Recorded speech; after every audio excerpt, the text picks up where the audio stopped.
Have you ever had religious impulses, Lord Russell? Oh, yes.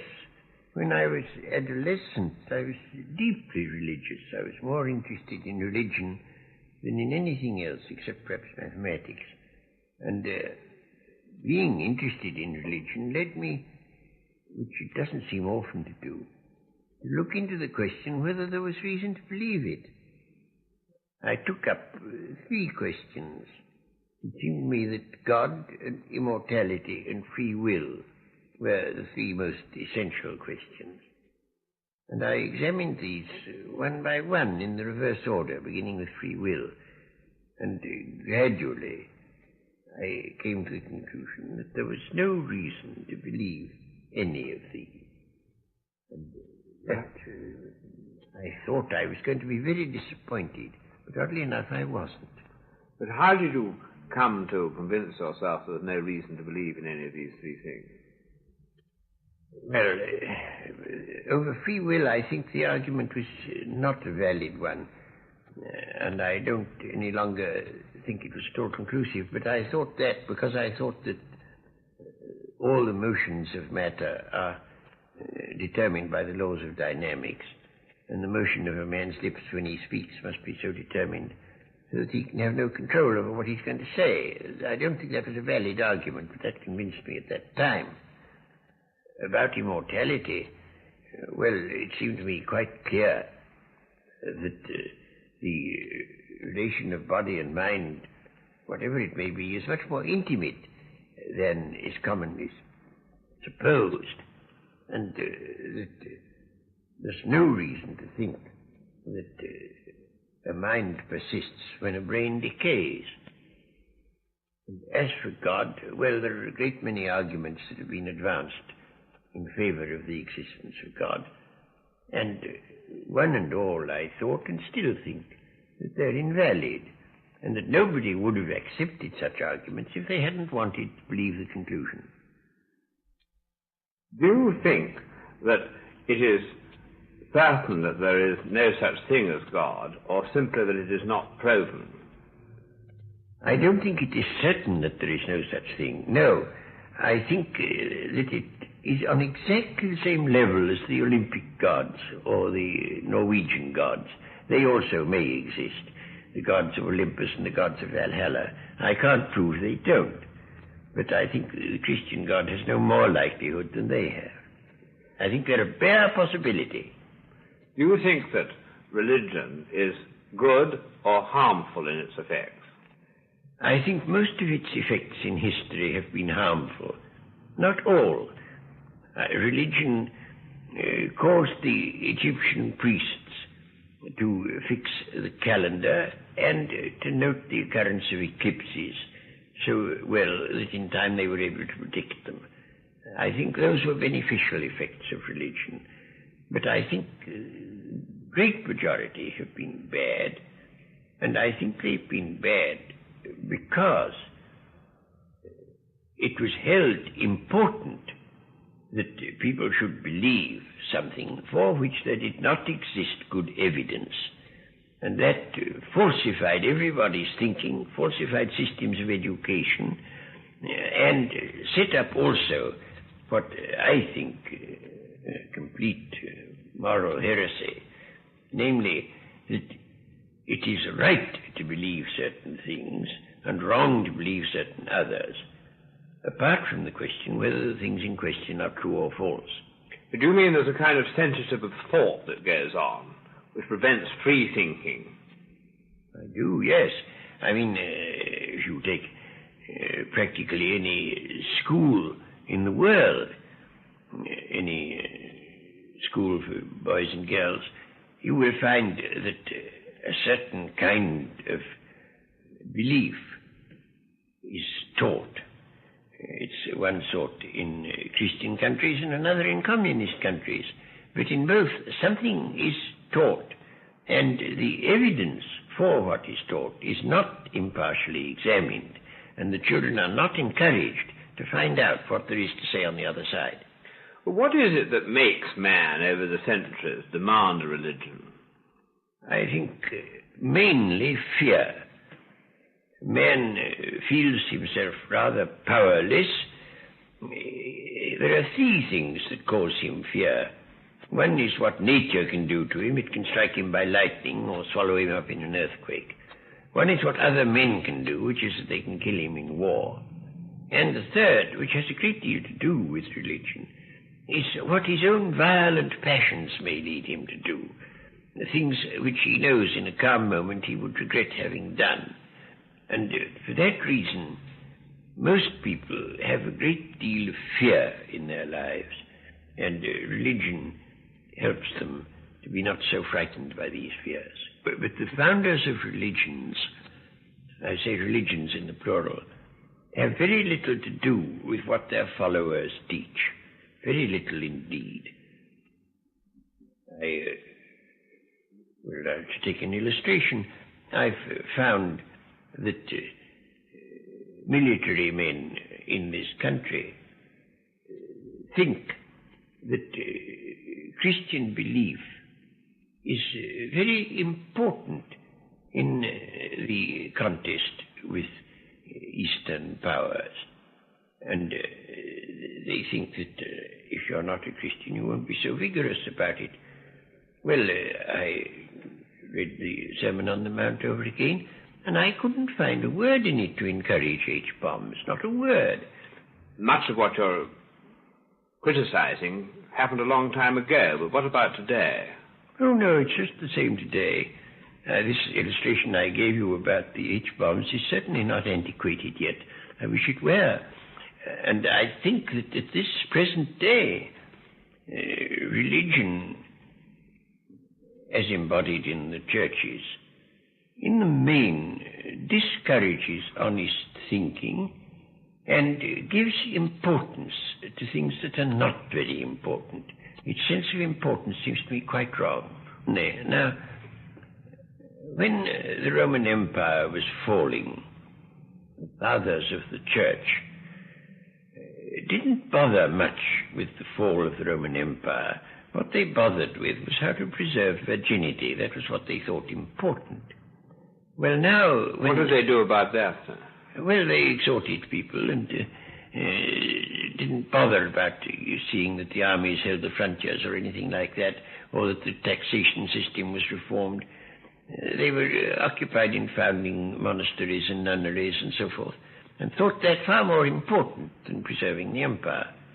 Well, so in the present day, when the human race is falling, I find that eminent divines think that it's much more important to prevent artificial insemination than it is to prevent the kind of world war that will exterminate the whole lot of us. And that seems to me to show a lack of sense of proportion. Yes, wouldn't you agree, though, that many organized religions have done a tremendous amount of good in spreading education where perhaps no other system has been available, as in Burma, say, where the monks have done a tremendous amount of educating the poor, where there aren't any organized schools? Well, I think it's possible, yes, and I think the Benedictines did a certain amount of good in that way, but only after doing the harm. They first did a great deal of harm, and then a little good. But then what about people, though, who feel that they must have some faith in a religion, otherwise they can't face their life at all?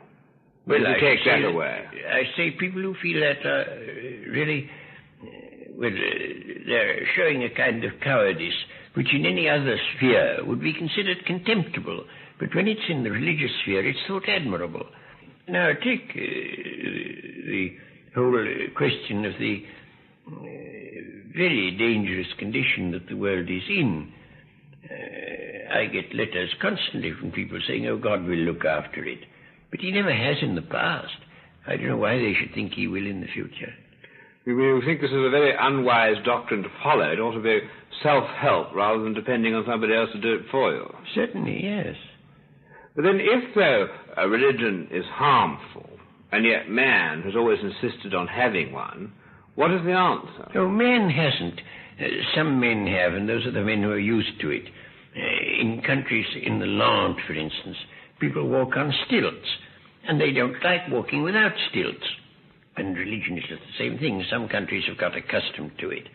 But now, I spent a year in China, and I found that the ordinary, average Chinese had no religion whatsoever, and they were just as happy, I think, given their bad circumstances, happier than most Christians would have been.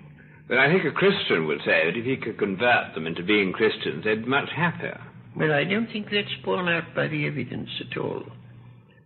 Yes, but doesn't man rather search for some cause or faith outside himself, which appears to be bigger than himself, not merely a question of cowardice or leaning on it, but also wanting to do something for it? Well, but there are plenty of things bigger than oneself. I mean, you start, first of all, there's your family, then there's your nation, then there's mankind in general. And those are all bigger than oneself and are quite sufficient to occupy any genuine feelings of benevolence that a man may have. Do you think that organized religion is going to go on having the same grip on mankind? I think it depends entirely upon whether people solve their social problems or not. I think that if there go on being great wars and great oppressions and many people leading very unhappy lives, probably religion will go on, because I've observed that the belief in the goodness of God is inversely proportional to the evidence. When there's no evidence for it at all, people believe it, and when things are going well and you might believe it, they don't. So I think that if people solve their social problems, religion will die out. But on the other hand, if they don't, I don't think it will. Now you can get illustrations of that in the past.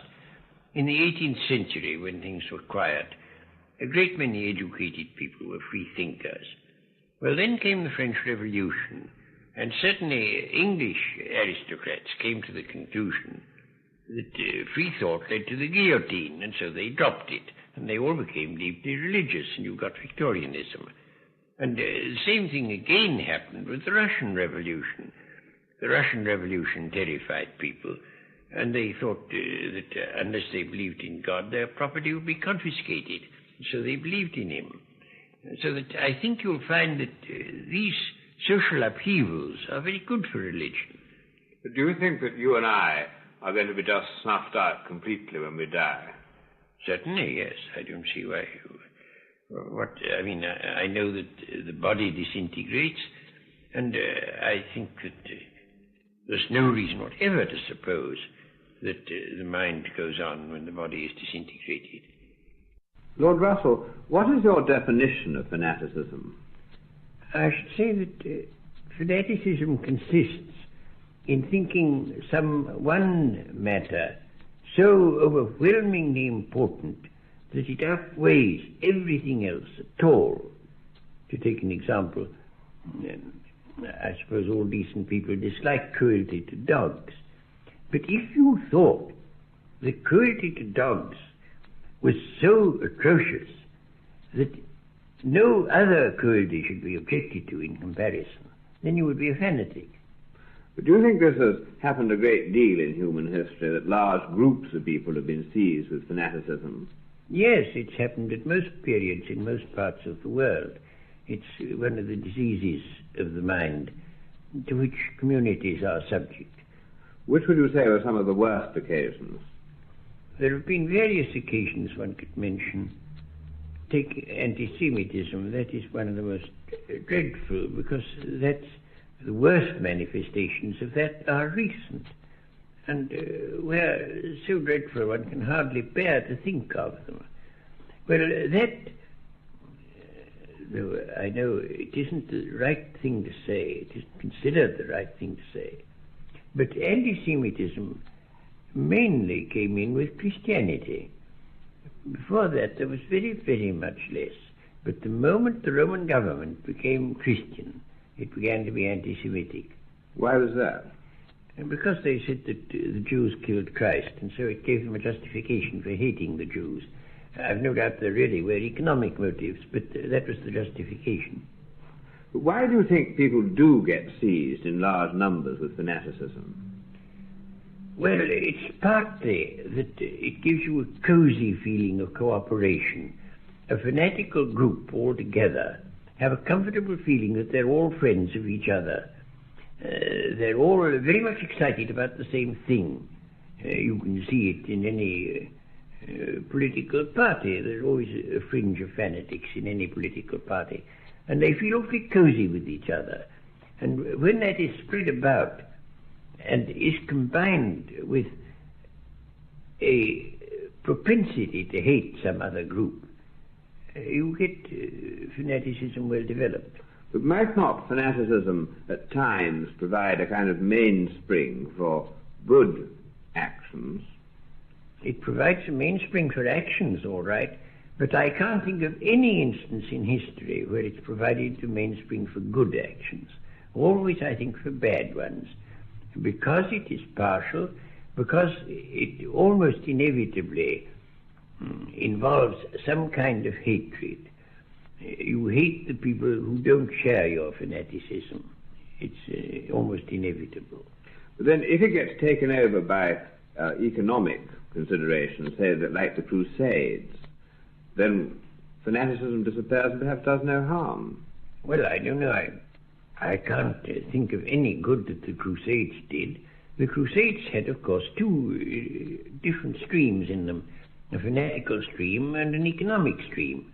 The economic thing was very strong indeed, but it wouldn't have worked without the fanaticism. The fanaticism provided the troops and the economic motive the generals, roughly speaking. But what part would you say that witchcraft has played in fanaticism?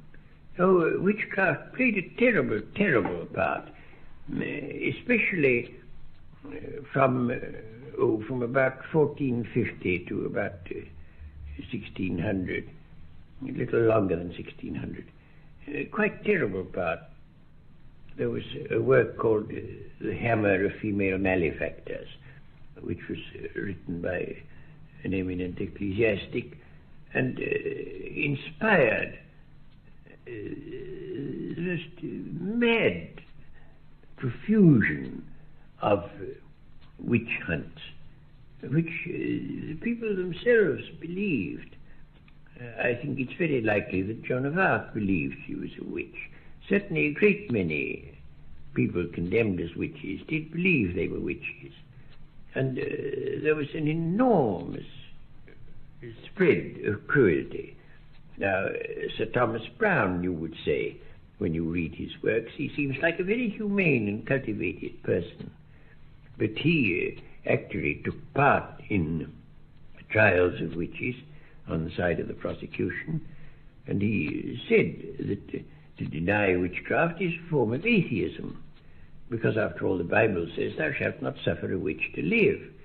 And therefore, if you don't think it's right to burn the people you think witches, you must be disbelieving in the Bible and therefore be an atheist. But how is it that quite sane people, on the surface at any rate, can be fanatical? Well, sanity is a relative term. Very, very few people are sane all through. Almost everybody has corners where they're mad. I remember once I was motoring in California on a very, very wet day, and we picked up a pedestrian who was getting wet through, and he inveighed against all kinds of race prejudice. He said it was the most dreadful thing. I entirely agreed with him. And then somebody mentioned the Philippines, and he said, all Filipinos are vile. Well, you see, he had that little corner of insanity. But why do you attach so much importance to the subject of fanaticism? Because a very great part of the evils that the world is suffering are due to fanaticism. A very, very great part. Always has been so, and it's worse in the present day than it's ever been before. I don't think fanaticism is more prevalent, but it is doing more harm than it has ever done before in human history. Can you elaborate that a bit? Yes, certainly. It deserves to be elaborated. I think that the East-West tension, which is threatening us all in the most terrible fashion, is mainly due to fanatical belief in communism or anti-communism, as the case may be. Both sides believe their own creed too strongly. They believe it in the way that I defined as fanatical, that they think, that is to say, that the prevention of what they regard as wicked on the other side is more important even than the continued existence of the human race, and that is fanatical. And it is that fanaticism which is threatening us all, a fanaticism which exists on both sides. What's your definition of toleration? Toleration consists, well, it varies according to what direction you're thinking. Toleration of opinion, if it's really full-blown, consists in not punishing any kind of opinion as long as it doesn't issue in some kind of criminal action. And toleration of opinion is the first form of toleration that arises. Well, can you give some illustrations of periods in history which have been tolerant? Yes, and it really does begin with the end of the 30 Years' War. It didn't begin in England till a little later because we were in the middle of our civil war at that time. But it began very soon after that. And the first really tolerant state was Holland. All the leading intellects of the 17th century at some period of their lives had to take refuge in Holland. And if there hadn't been Holland, they'd have been wiped out. The English were no better than other people at that time. There was a parliamentary investigation which decided that Hobbes was very, very wicked. And it was decreed that no work by Hobbes was to be published in England. And it wasn't till a long, long time. Would you say that ancient Athens was a tolerant state? It was more or less tolerant. It was more tolerant than modern states were until the 18th century. But it was not, of course, completely tolerant. Everybody knows about Socrates being put to death. And apart from him, there were other people. Anaxagoras had to fly. Aristotle had to fly after the death of Alexander. They were not wholly tolerant by any means. But how is one to know when one's got to a tolerant period? I mean, how does one recognize this? Oh, you recognize it by the liberal freedoms. Free press, free thought, free propaganda, freedom to read what you like, freedom to have whatever religion you like or lack of religion. But now, pretty well in the West, this exists today, and yet you were saying just now that we've never been in a period where there was more fanaticism. Well, I don't think it's true that it exists. I mean, take, for instance, what they did in America, which was to go through all public libraries, and any book that gave any information about Russia was destroyed. And you can't call that exactly tolerant. If you're not enthusiastic, you don't get things done. But if you're over-enthusiastic, you run the danger of becoming fanatical. Well, now, how do you make certain that what you're doing is all right and that you haven't become in a fanatical state? Certainty is not ascertainable. But what you can do, I think, is this. You can make it a principle that you will only act upon what you think is probably true. If it would be utterly disastrous if you were mistaken, then it is better to withhold action. I should apply that, for instance, to burning people at the stake. I think if the received theology of the ages of persecution had been completely true, it would have been a good act to burn heretics at the stake. But if there's the slightest little chance that it's not true, then you're doing a bad thing. And so I think that's the sort of principle on which you've got to go. Would this apply to political parties and governments? Oh, certainly it would. I mean, everybody who belongs to a political party thinks the other party's in the wrong. But he wouldn't say, therefore, you have a right to go and assassinate them. There are certain things you may do when you think a party isn't wrong, and certain things you mayn't. But what do you think of the limits of toleration? I mean, you can get into a situation where you have complete license and chaos. Well, the general principle there is that people should be allowed to advocate any change in the law that they like. But in general, though I don't say this always by any means, in general, you should not permit the agitation for a definitely illegal action prior to a change in the law. You may advocate a change in the law, but you shouldn't advocate an act which is illegal while the law stands as it is. I don't say this is an absolute principle, but usually